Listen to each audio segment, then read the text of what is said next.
Hey everyone, welcome back to Mumbai and far out. आज के video में हम बात करेंगे पुणे की। हम एक दिन में कौन कौन से प्लेसेस वहाँ पर कवर कर सकते हैं एंड साथ ही मुंबई टू पुणे आप कैसे ट्रैवल कर सकते हैं, food options and places to explore in a day in Pune, सब इसी वीडियो में आपको मिल जाएगा। तो friends, let's not keep you waiting और स्टार्ट करते हैं अपना वीडियो। बट उससे पहले अगर आपने हमारे चैनल को सब्सक्राइब नहीं किया है तो please subscribe to our channel and also do like share. Pune Mumbaikars का गो टू प्लेस है। पुणे के अराउंड भी आपको ऐसे कई प्लेसेस मिल जाएंगे एक्सप्लोर करने के लिए, बट आज का video only with in Pune का रहेगा जो आप एक दिन में कवर कर सकते हैं। पुणे कल्चरल हब के साथ साथ इंडिया का एजुकेशनल कैपिटल भी बन गया है।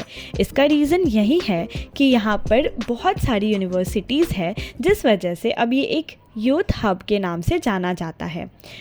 इसके बारे में हम आगे और बात करेंगे। तो चलिए स्टार्ट करते हैं हमारे पुणे के ट्रिप को। मुंबई टू पुणे का डिस्टेंस 150 किलोमीटर्स के अराउंड है एंड ट्रांसपोर्टेशन आपको ईजिली मिल जाता है, चाहे वो एयर हो, ट्रेन हो या फिर road travel. Mumbai to Pune local buses भी फ्रीक्वेंटली चलती है, तो आप चाहे तो उसमें भी ट्रैवल कर सकते हैं।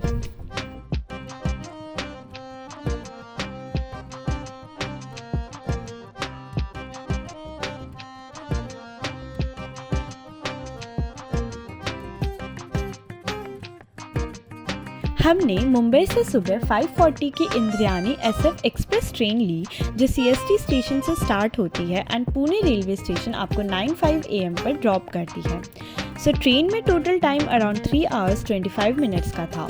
पुणे रेलवे स्टेशन पहुंचकर आप बाहर आओगे तो आपको काफ़ी ऑप्शंस मिल जाएंगे टू रोम। आप चाहे तो पुणे लोकल बसेस में एक दिन पूरा ट्रैवल कर सकते हैं, जिसकी टिकट आपको बस स्टैंड से मिल जाएगी, या फिर आप ओला या उबर पर भी ट्रैवल कर सकते हैं। हमने ओला उबर करना ज़्यादा प्रेफर किया to save our time. But उससे पहले सुबह की भूख को मिटाने हम पहुंच गए पुणे के सबसे popular and famous breakfast joint good luck cafe. Pune आओ और यहाँ का फूड ना खाओ तो ऐसा हो ही नहीं सकता। इस जगह का वाइब और स्पेशलिटी लोगों को यहाँ दूर दूर से खींच कर लाती है और खाने पर मजबूर कर देती है। गुड लक कैफ़े एक ईरानी कैफ़े है जो बहुत ही पुराना, ऑलमोस्ट 1930s के टाइम का है एंड इसकी पॉपुलैरिटी का प्रूफ है यहाँ का चौक उसके नाम पर होना, जिसे कहते हैं गुड लक चौराहा। तो चलिए आपको अंदर से दिखाते हैं गुड लक कैफ़े एंड क्या ऑप्शंस है यहाँ खाने के लिए। यंगस्टर्स यहाँ आकर बन मस्का और ईरानी चाय का लुफ्त उठाते हैं, तो हमने भी यहाँ बन मस्का मंगवाया with its most trendy and popular Irani T. आप चाहे तो यहाँ पर नॉनवेज वेराइटीज़ भी ट्राई कर सकते हैं। The taste is quite lingering and it was an amazing experience to eat our breakfast over here. अब बात करते हैं शनिवार वाड़ा की। पेट पूजा करने के बाद चलिए फाइनली पुणे के प्लेसेस को एक्सप्लोर करने निकलते हैं। पुणे आओ और यहाँ का सबसे फेमस टूरिस्ट स्पॉट शनिवार वाड़ा देखना तो बनता ही है। तो सबसे पहले हम पहुँच गए पुणे की हिस्टोरिक प्लेस शनिवार वाड़ा। और अगर आपने बाजीराव मस्तानी मूवी देखी है तो शनिवार वाड़ा के बारे में आपने ज़रूर सुना होगा। चलो ज़्यादा बात नहीं करते हैं, चलते हैं हम सीधा अंदर। Hey everyone, welcome back to Mumbai and Far Out. Hope you guys are doing well. तो अभी आज मैं शनिवार वाड़ा आई हुई हूँ एंड ये डू यू गाइज नो कि बाजीराव मस्तानी में जो पैलेस दिखाया गया था बाजीराव पेशवा का, वो यहीं पे उसकी शूटिंग हुई थी।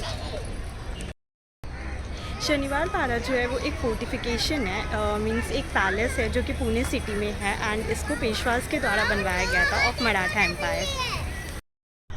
डू यू गाइज नो कि शनिवार वाड़ा जो है वो पुणे की रिच हिस्ट्री या रिच कल्चर का सिंबल है एंड इसको 1732 में पेशवास के द्वारा बनवाया गया था, जो कि मराठा एम्पायर के हैं।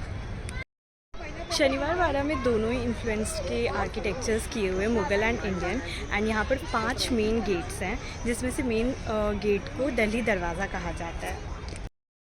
यहाँ पर आपको एक इंट्रिकेट डिज़ाइन का आर्किटेक्चर मिलेगा जिसको कि जाली वर्क कहा जाता है, जो कि एम्फेसाइज़ करती है मराठी क्राफ्ट्समैनशिप को। लाइक ये यहाँ का फेमस कह सकते हैं आर्किटेक्चर है। यहाँ पर हम पिकनिक भी बना सकते हैं। ये मेनली पिकनिक स्पॉट टाइप है। अगर आप पुणे में रहते हो या फिर पुणे घूमने आए हो तो Shaniwar Wada is a must visit place.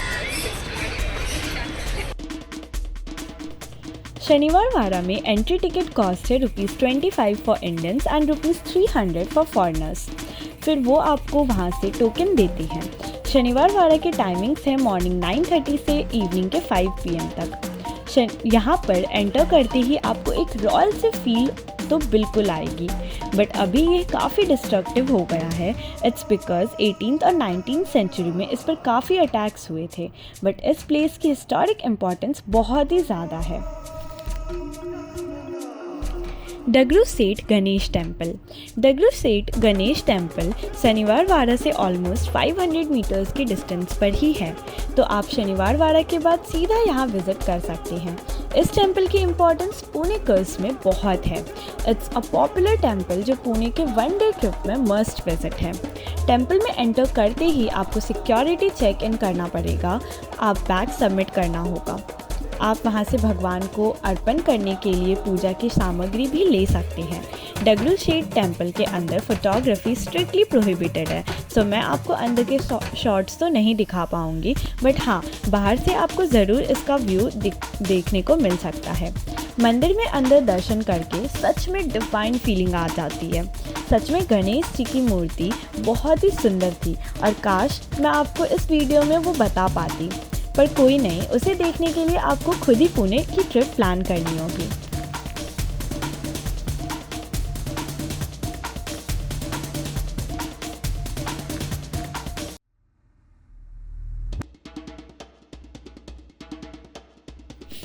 अरे रुको, न्यू पुणे इसलिए बिकॉज पुणे पिछले कुछ सालों में एजुकेशनल एंड IT हब बन चुका है एंड यहाँ ऐसे एरियाज़ डेवलप होकर बने हैं जो विथ टाइम एंड ट्रेंड बहुत चेंज हो गए हैं।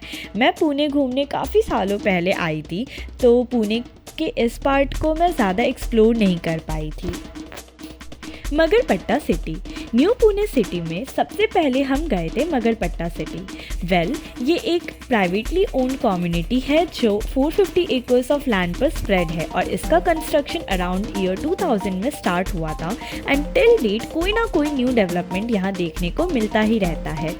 ये पुणे के हदापसर एरिया में लोकेटेड है। हदापसर के मगर फैमिली इस लैंड को ओन करते हैं एंड बेसिकली ये पहले एक फार्म एरिया था। सतीश मगर इस टाउनशिप के चेयरमैन और MD हैं। The roads to reach there were quite wide and very green. Infrastructure wise भी ये बहुत अच्छा बना हुआ है। यहाँ पर commercial, residential, food joints, malls, garden etcetera सब बना हुआ है, सो ये एक अलग सा टाउन की फीलिंग ही देता है आपको। इंटरेस्टिंग फैक्ट ये है कि मेजर सिटीज़ में पॉल्यूशन की रेशियो अब बहुत ज़्यादा बढ़ गया है, तो उसे कैटर करने के लिए यहाँ के अथॉरिटीज़ ने 30% ऑफ द स्पेस को ग्रीन रखा है। सो आप दोनों साइड्स में काफ़ी सारे प्लांटेशंस एंड ट्रीज़ देखेंगे। पुणे में ऐसी जगह देखकर सच में दिल खुश हो गया। अगर आप पूरा मगरपट्टा सिटी का एक सर्कल लगाते हैं तो आपको यहाँ 12 टावर्स दिखाई देंगे। इन टावर्स में बहुत सी IT कंपनीज एंड उसके हेडक्वार्टर्स बेस्ड हैं। इसके अलावा यहाँ हर क्लास के रेजिडेंट्स आपको देखने को मिलेंगे। यहाँ के रेजिडेंट्स को डिवाइड किया गया है क्लस्टर्स में एंड हर क्लस्टर का नेम फ्लावर स्पीसीज पर रखा गया है। For example Trillium, daffodils, Cosmos and many more.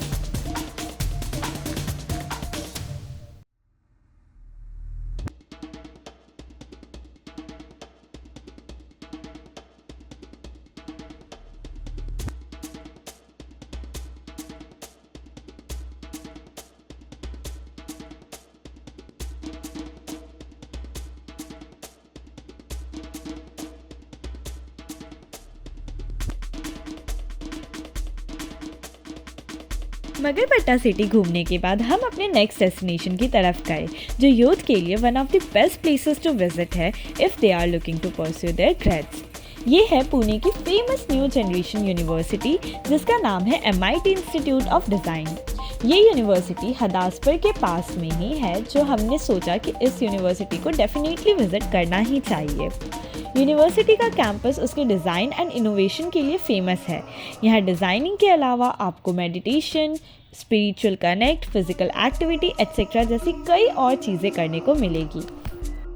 MIT institute of design Pune से लगभग 30 किलोमीटर्स दूर है, आइलोनी रेलवे स्टेशन के पास। MIT को एपिटोम ऑफ एजुकेशन कहा गया है and after visiting the university I can vouch for the same. यहाँ पर graduation and post graduation in various fields like engineering, architecture, management, fine arts, food technology etcetera के courses offered होते हैं।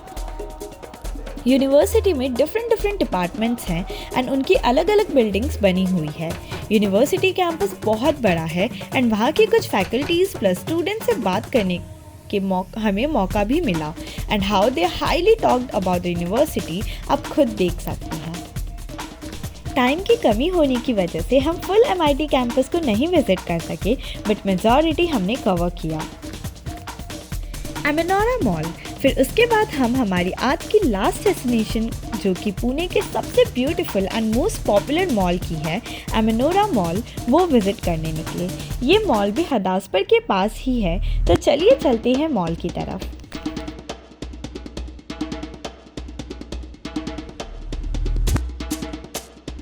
Mall की entrance काफ़ी grand थी and बाहर से बहुत ही ब्यूटीफुल था।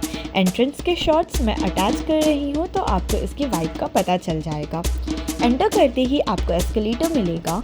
सिक्योरिटी चेक इन करके वहाँ के कुछ शॉप्स हमने एक्सप्लोर किया। हर मॉल की तरह यहाँ पर भी आपको बहुत सारे ब्रांड्स देखने को मिलेंगे, बट मैं मूविंग शॉट्स के थ्रू आपको सब दिखा सकूँ ऐसी कोशिश करूँगी।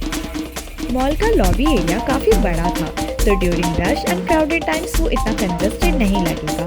बेसमेंट से ग्राउंड जाते वक्त की वॉलपेपर बहुत ही सुंदर थी, आप देख ही सकते हैं। मॉल बहुत ही बड़ा है, so be prepared to walk a bit and time लेकर आए।